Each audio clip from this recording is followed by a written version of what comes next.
ঘরোয়া ক্রিকেটের সবচাইতে জমজমাট আর আলোচিত ফ্র্যাঞ্চাইজি ভিত্তিক টুর্নামেন্ট বিপিএল আশীর্বাদ নাকি গলার কাটা।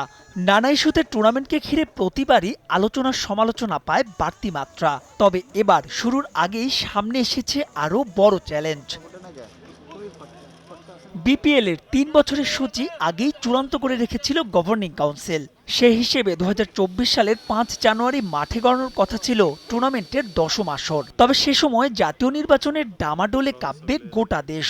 তাই তো পূর্বের সূচি থেকে সপ্তাহখানেক পিছিয়ে যেতে পারে টুর্নামেন্টটি। জাতীয় নির্বাচনের পরপরই যাতে আমরা বিপিএলটা শুরু করতে পারি, তো সেই ক্ষেত্রে জাতীয় নির্বাচনের ডেটটা মোস্ট প্রবলি জানুয়ারির ফার্স্ট উইকে হতে পারে, এটা শোনা যাচ্ছে আর কি পত্রপত্রিকার মাধ্যমে বা মিডিয়ার মাধ্যমে।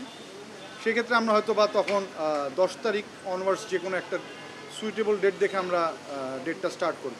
আপনার শিশুকে দিন পেপসোডেন্ট, যা ক্যাভিটি থেকে দেয় সর্বাধিক সুরক্ষা। সমস্যা আছে আরও। ফেব্রুয়ারিতেই আছে টাইগারদের শ্রীলঙ্কা সফর, আছে নিরাপত্তা ইস্যু আর অন্য দেশগুলোর ফ্র্যাঞ্চাইজি লিগেরও দাপট। তাই তো সেপ্টেম্বরের মধ্যে প্লেয়ার্স ড্রাফট শেষ করার পরিকল্পনা গভর্নিং কাউন্সিলের। আর এবার শুরু থেকেই থাকছে ডিআরএস। আমাদের যে করেই হোক ওটা আবার ফেব্রুয়ারির মধ্যেই খেলাটা শেষ করতে হবে, কারণ এরপরে আবার বাংলাদেশের শ্রীলঙ্কা সিরিজ আছে।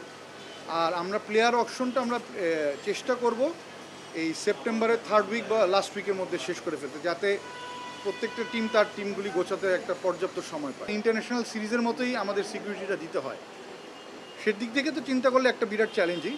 তারপর আমরা যেহেতু সবসময় ওনাদের সাথে আলাপ করছি, ওনাদের সাজেশনগুলিকেই ইনকর্পোরেট করেই আমরা টাইমটা ঠিক করছি। সো আমার ধারণা হোপফুলি এটা খুব একটা বড় চ্যালেঞ্জ হবে না। এবার ডিআরএস কিন্তু কোনো আমাদের যে প্রোডাকশন কোম্পানি বা বিপিএল গভর্নিং কাউন্সিল এদের কাছে না, বোর্ড ডাইরেক্ট ডিআরএস এর সাথে চুক্তি করেছে। তাদের 3টে এডিশন অফ বিপিএল এবং আরও 1 বছর বোর্ডের পুরাটাই আমাদের এনশিওর করেছে ডিআরএস এর মাধ্যমে। বিপিএল এর 8ম আসর থেকেই নেই পদ্মাপাড়ের দল রাজশাহী। আসন্ন টুর্নামেন্টে ফিরতে পারে ফ্র্যাঞ্চাইজিটি, ফিরতে পারে বেক্সিমকো জেমকনের মতো গ্রুপ। ফিনান্সিয়াল টার্মস এবং টুর্নামেন্টের টার্মস যারা মানবে না তাদেরকে নিয়ে তো আমরা পরবর্তী এডিশনে আর ফার্দার প্রসিড করব। রাজশাহীর জন্য এর আগের বারও 2 জন অ্যাপ্লাই করেছিল, কিন্তু দেখেন আমাদের 7টা টিমের স্লট হতে পারে।